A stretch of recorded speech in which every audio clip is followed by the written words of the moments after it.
Bem, eu tinha comentado com vocês sobre o que seria, o que é que tem a ver a palavra terapia, esse conceito terapêutico aí, o que é que isso tem a ver com portas? Vocês vão dizer que isso tem nada a ver.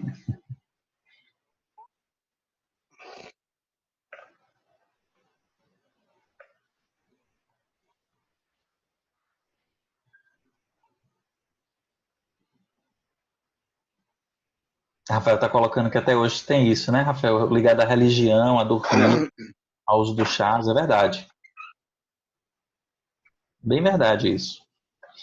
Deixa eu comentar com vocês o seguinte. Quando a gente começa a falar sobre portas, vamos lá. O que acontece quando alguém cruza uma porta?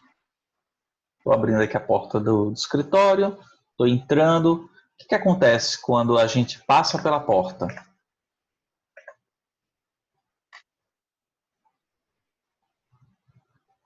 A gente rompe barreiras, entra num mundo novo. Geralmente, quando abre uma porta, me traz essa referência. Tu pode repetir, Adri, por favor? Quando passa numa porta... A impressão que dá para mim como referência, né? Não na forma literal. Sim. Passa por uma porta e entra num mundo novo, passa por uma barreira. Certo. Mudança de ambiente, como o João está colocando, boa. Edilane está dizendo, sai de um lugar para o outro. Exatamente isso. Pegaram bem. Filosofando um pouquinho aqui, tá? Quando a gente passa por uma porta, a gente sai de um estado ou de um ambiente, como vocês bem colocaram, a gente sai de um ambiente para o outro. O que eles entendiam do processo terapêutico? O processo terapêutico era um processo que tinha início, meio e fim, onde o adoecimento estava relacionado a uma oportunidade de evolução, certo? Era o conceito que existia na época. Até hoje a gente diz, né? Bem, fulano precisou adoecer para poder evoluir e enxergar a vida de outra forma. Isso já tinha essa forma de pensamento lá atrás. Então, quando eles falavam de terapias, significa que a pessoa iria passar por um processo evolutivo, né, de vários pontos. Processo evolutivo aqui de vários pontos, onde a função do profissional de saúde era conduzir o paciente por esse processo, minimizando o sofrimento humano. Olha que interessante. E a terapia, teras, está relacionado a portas, e justamente é esse desenvolver essa evolução de estado a estado, do início até o desfecho. É por isso que dentro do prontuário, até hoje a gente coloca lá, evolução do paciente. E aí o técnico de enfermagem tem uma opção onde vocês vão registrar todos os sinais vitais observados nesse processo evolutivo de um dia para o outro, principalmente nas UTIs, né? Isso está relacionado com o tema terapias. Se a gente for parar para pensar qual era o conceito de saúde há uns 70 anos atrás, fui longe, né? Uns 40 anos atrás. Vocês pegarem aqueles livrinhos bem antigos e a gente for buscar o conceito, o que é saúde, o que a gente vai ler lá? O que vocês acham que a gente vai encontrar? Saúde é? Ausência de doença. Saúde é a ausência de doenças. Perfeito. Quem foi que falou? Adriana. Boa, Adriana. Você vai encontrar lá, saúde é a ausência de doenças. Só que, por muito tempo, depois do nerd é tu, né, João? Depois de muito tempo, começou a observar que esse conceito de saúde é a ausência de doenças não estava atendendo a necessidade da sociedade como um todo. E aí? O que a própria Organização Mundial da Saúde, a OMS, o que ela foi atrás? Foi atrás de rever esse conceito de saúde e foi na fonte dos primeiros profissionais de onde o curso de saúde evoluiu. E ele chegou exatamente nisso aqui que eu estou mostrando a vocês. E aí ele viu que para esta época, para esses profissionais, saúde era um conjunto de pilares que sustentavam a vida do ser humano, onde tinha um pilar físico, mental, emocional, social, energético. Não é interessante isso? E aí a gente vai ver, poxa, mas energético? Algumas sociedades chamavam esse processo energético como alma, como energia vital, e aí dentro da área de saúde tem um conceito chamado de vitalismo. Para quem quiser pesquisar, Tassiana já leu sobre isso, né, Tassi? Quem quiser dar uma pesquisada sobre o vitalismo, vocês vão encontrar exatamente isso que eu estou mostrando a vocês. Então, o que é que eles entendiam? Boa, Tassi. Quer falar um pouquinho sobre isso? Você está dizendo que encontrou, né? Exatamente sobre isso que eu estou falando. Compartilhe um pouquinho o que é que tu encontrou.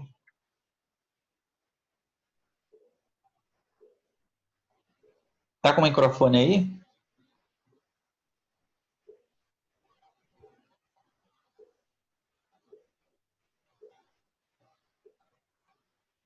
Bem, enquanto ela está se organizando, quando a gente fala desse processo energético, né, que rege o todo, imaginem, o grande legado para a humanidade dessas sociedades, principalmente a grego-romana, o grande legado para a humanidade foi justamente a medicina. E o que a medicina estudava, principalmente nessa época? Bem, se eu sou um profissional de saúde, se eu estou propondo ajudar outras pessoas a alcançar a saúde, o que é que eles buscavam? A gente precisa entender do que é que nós somos feitos. E eles entendiam, tá ruim, né, Tássia? A conexão não tem problema não. Mas vai me acompanhando, qualquer coisa você escreve. Eles entendiam que nós somos feitos da camada física, a camada emocional, a camada mental e algo energético, que é o que rege tudo isso. Por que tem algo maior do que o meu mental, do que a minha consciência? Hoje, se a gente for analisar do ponto de vista psicológico, se eu paro para analisar a minha mente de cima, significa que eu consigo analisar de fora o que eu penso. Então, tem algo maior do que os meus pensamentos. Esse algo maior do que os meus pensamentos é o processo energético. É ele que rege todas as reuniões bioquímicas, emocionais, físicas, de relações, tá? Tudo isso que rege o que eu sou faz parte dessa sintonia. Na química, na farmácia, a gente vê isso como um equilíbrio energético, ou um equilíbrio físico-químico, se a gente puder falar dessa forma, onde os sistemas eles sempre vão tender ao equilíbrio, ao menor gasto de energia. E esse equilíbrio é justamente a sintonia entre tudo isso que constitui a gente. Olha que interessante. Tudo isso está relacionado à visão da medicina. Então, se eles entendiam que nós somos o equilíbrio de tudo isso, então, para que eu tenha tudo isso equilibrado, eu preciso ter vários pontos estimulados, né? Eu acho que tinha alguém com a mão levantada e eu esqueci. Me empolguei aqui falando. Quem queria falar alguma coisa? Acho que era a Natália. Você queria falar, Natália?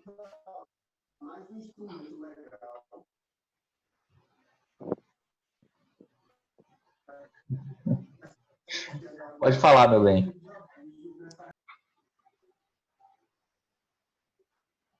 Compartilha aqui com a gente. Oi, professor. Não, é sobre o assunto mesmo, que Certo. eu dei uma pesquisadazinha hoje, mas aí eu demorei a entrar hoje, porque minha internet está caindo. Sem problema. Mas aí o senhor já adiantou muito, já está bem nas épocas de... Já está na OMC, né? É um OMS aí, né? Na OMS, mas alguma coisa do que você compartilhou faz sentido com o que eu estou falando? Da tua pesquisa? Do que você pesquisou? O que é que você Oi, encontrou professor, assim? desculpa aí, é porque minha filha, sabe, ela dá um show às vezes. Sem Sim, deixa eu problema. falar. Não, o que eu pesquisei lá Ah, do comecinho, né, é que o homem sempre buscou constante a cura das enfermidades. E, sim, e a saúde vai desde a concepção mágico-religiosa. Sofreu evoluções históricas como religiosas, sociais e econômicas. Porque sim. desde a Bíblia, eu achei interessante essa parte, professor, que desde a Bíblia tem-se registros de doenças como a lepra, que atualmente, hoje, é conhecida como a hanseníase. Eu Isso. também não sabia disso. E que afetava muito a vida antes de Cristo, trazendo a preocupação de isolar os leprosos para evitar o contágio com o restante da população.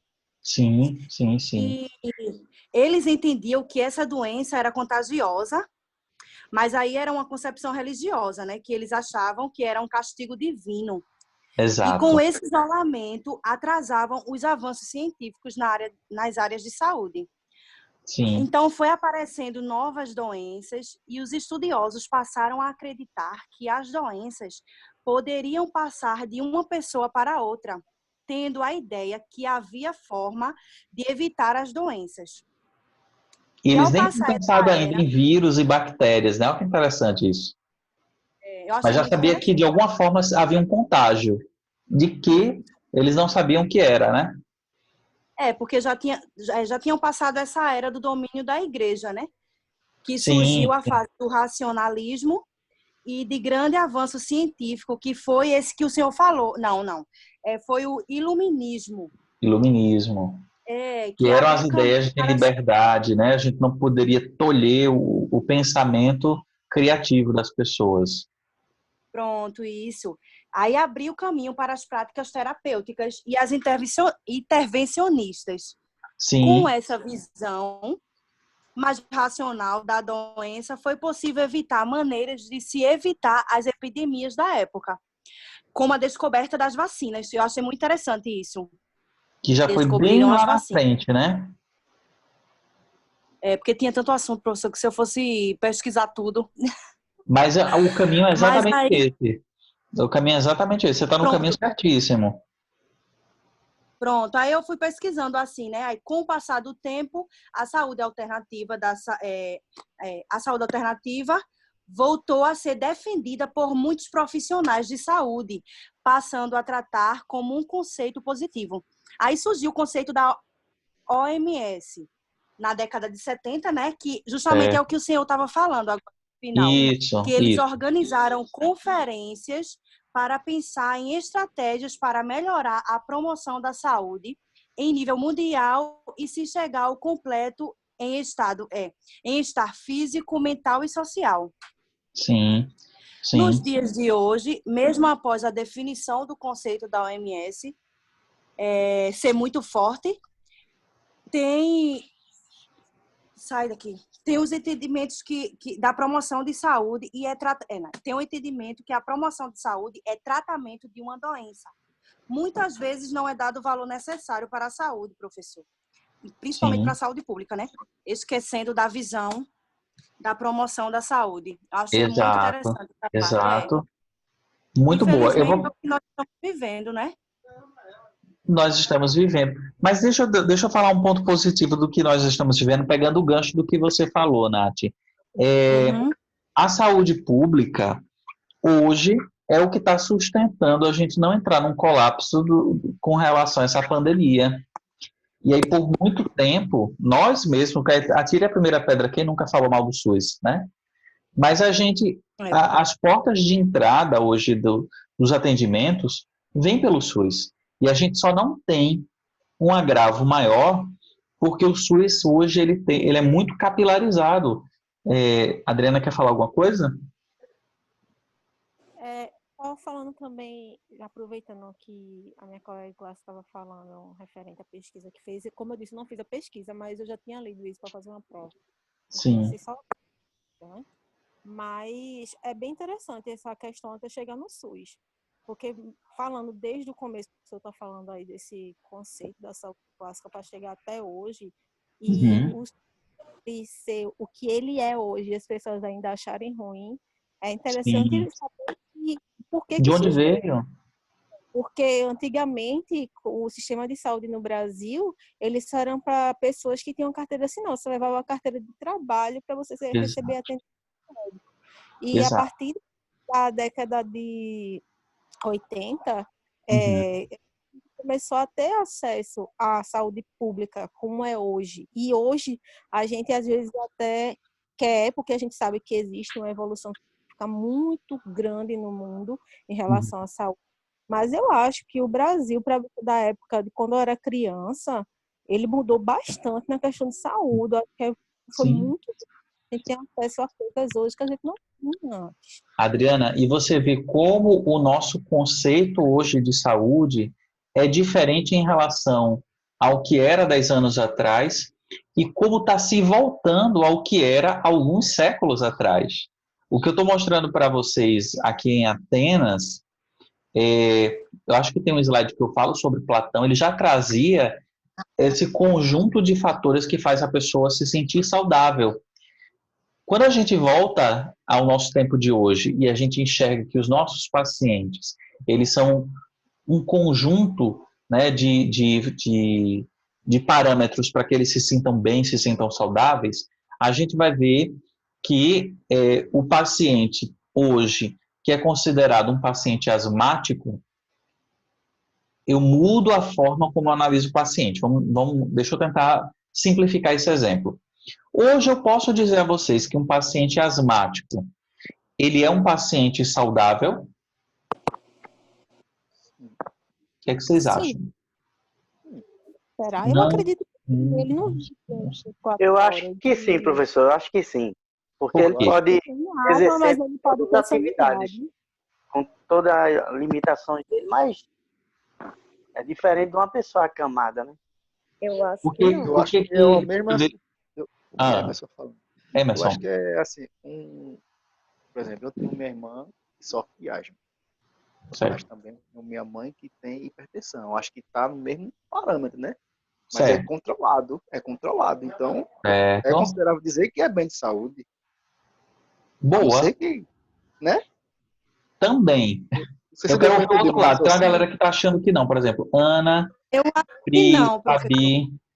Por que que não? Professor, Eu tenho uma amiga que é asmática, eu estava até conversando com ela hoje à tarde, referente a esse Covid-19, e Ah, ela me falou que desde que começou, ela não saiu de casa para nada ainda, com medo. E ela certo, disse que está com uma psicose tão grande que ela passa o tempo todo limpando a casa, até quando os filhos dela vão dormir, limpando a casa, com a preocupação certo. de o esposo que está trabalhando ainda trazer o vírus para dentro de casa e ela pegar e ela não resistir, porque ela tem esse problema. E assim, ela não pode andar muito rápido, que ela cansa muito fácil, então ela não é saudável, ela não tem uma vida Sim. normal como nós. Deixa eu Eu, pedir, Nath. particularmente... Oi, Oi? Tá me ouvindo? tô. Deixa eu compartilhar, só dar a vez a palavra a Fabi, que eu volto com o que você está falando, que ela ia iniciar um pedacinho que eu acho que é exatamente o que eu quero contrapor. Uhum. ô Pode professor, falar, Fabi? minha opinião é que ele não é saudável. Por quê? Porque se o paciente tem um tratamento de uso contínuo, quer dizer que ele tem dependências e ele tem possibilidades. Então, ele não é uma pessoa saudável. É uma pessoa que tem necessidades especiais. Entendeu? Certo, entendi. Tem necessidades especiais, eu não sei se todo mundo conseguiu ouvir, mas está dizendo que uma pessoa que é asmática é uma pessoa que tem necessidades especiais e, portanto, ela não é saudável. Não é isso, Fabi, que você acha? É isso, professor, porque ele tem um tratamento de uso contínuo. Se ele relaxar, ele não tem condições de exercer certo tipo de atividade. Entendeu? Entendi, entendi. Eu acredito que não é uma pessoa saudável, não. Certo. Deixa eu colocar um outro ponto de vista para vocês. Se a gente for analisar por essa época aqui em que acontecia, lá em Asclepion, eles já acreditavam que a saúde e a doença, ela não é uma condição, ela é um estado. Ou seja, eu não sou saudável, eu estou saudável. Para que eu continue saudável, eu preciso cuidar de parâmetros físicos, emocionais, mentais e energéticos. certo? Então, como saúde e doença é um estado, eu posso ter um paciente asmático, mas que o estado de saúde dele hoje é bom. Eu posso dizer que ele está num estado saudável. Por quê? O que seria um estado saudável? Seria o estado em que a pessoa consegue. O João está falando exatamente isso, João, que eu estou complementando o que você está trazendo. O estado em que a pessoa consegue realizar todas as atividades, todos os papéis que lhe cabem. Então, se eu consigo ser exercer minhas atividades profissionais, minhas atividades do futebol, minhas atividades da música, do instrumento que eu toco, do esporte que eu gosto de fazer, enfim, todos esses papéis. Se a pessoa ela não tem uma limitação, mesmo com a doença, se ela consegue exercer todos os papéis que ele tem acostumado, então a gente diz que a pessoa está num estado de saúde. Pelo contrário, quando algum dos parâmetros que me estabilizam estão abalados, exemplo, pode ser a questão financeira. Então, o meu psicológico está totalmente abalado por conta de um parâmetro financeiro. E eu posso entrar em um estado de doença e fisicamente sentir. Então, de repente, o meu estado que foi abalado foi o estado energético, né? A minha energia, que eu digo energia, a minha percepção, a minha reação ao ambiente, ela foi abalada de alguma forma e isso passou para a parte física. Então, eu posso ter depressão, eu posso ter palpitação no coração. Então, uma coisa leva a outra. Então, eu entrei em um estado de doença. Edilane, quer falar alguma coisa? E o áudio não sai, né, Edilane? Quer escrever para a gente? Eu leio para você. Se você topar.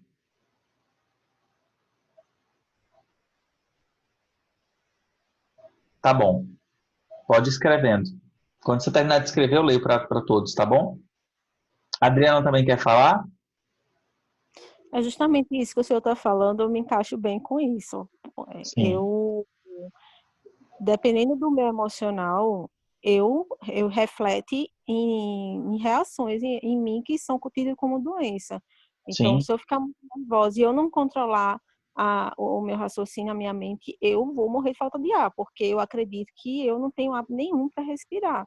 A mesma Sim. coisa, falta emocional, essas coisas. Então, essa questão psicológica também, ela influencia bastante, a questão mental influencia bastante na questão física. Sem Por isso que dúvida. realmente esse conceito é bem necessário. Eu acho engraçado como é que houve um tempo que parou-se de se pensar assim, né? Um grande tempo, viu, Adriana? A gente, na verdade, começou a retomar esses conceitos quando a própria Organização Mundial de Saúde foi rever lá atrás na origem do curso de saúde. Olha que louco, a gente está voltando à origem, porque em algum momento a gente se perdeu no meio do caminho. Interessante isso, né? Edilane? Está aqui, Edilane está escrevendo.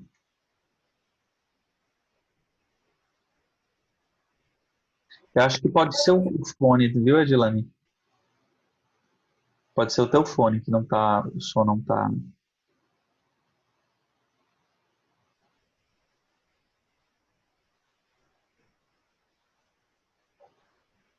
Edilane colocou assim: eu acho que toda doença sendo controlada, ela torna sim a pessoa saudável. Até porque tem pessoa que não possui doença alguma e não é saudável. Excelente colocação, Edilane. É o oposto do que a gente está falando agora, né? Às vezes a gente tem pacientes que fisicamente, patologicamente, fisiologicamente, ela não tem uma doença instalada, eu concordo com você. Mas a forma de pensar traz o adoecimento. Então ela se convence, né, através da parte mental, que ela se encontra doente, né? Então isso traz o adoecimento para o corpo. Isso é verdade. Da mesma forma que o oposto também pode ser alcançado, viu? Vocês já devem ter ouvido falar no termo chamado de placebo. Não sei se vocês já ouviram falar sobre esse termo. Deixa eu tentar escrever aqui, placebo. Eita, que minha letra vai sair horrorosa. Deixa eu colocar um texto aqui. Placebo. Placebo está relacionado não necessariamente a um tratamento paliativo. Também a gente pode considerar, viu, Edilane, tratamento paliativo. Mas, como a Adriana está colocando, ele tem uma relação como uma simulação. Vou dar um exemplo para vocês. O medicamento placebo, ele não tem um princípio ativo dentro daquela formulação. Mas só o fato de você tomar o medicamento, ele vai levar para sua mente uma informação de que, ó, a cura está chegando. E aí você consegue, de certa forma, acessar parte da sua mente que vai te dizer que a cura está chegando e fisicamente você se cura. Acontece, né? Algumas pessoas têm uma reação mesmo tomando placebo. É o corpo mental, né? A parte mental que consegue acionar mecanismos de autocura. A gente tem um mecanismo de autocura. E o placebo também pode ser utilizado para isso. Dentro da farmacologia, onde é que o placebo entra, gente? Muitas vezes, Fabi está perguntando se o placebo pode ser o chá. Não, Fabi. A gente vai ver que o chá não é placebo, tá? Mas eu vou dar um exemplo que não é nem com plantas, e eu vou falar mais para frente um pouquinho sobre isso, essa diferenciação do que é um fitoterápico, do que é um homeopático, do que é um alopático. A gente começa com um monte de conceito aí dentro da farmacologia. Mas, voltando ao placebo, boa parte das meninas, em algum momento da vida, meninas aqui da turma, vocês já devem ter feito uso de anticoncepcional.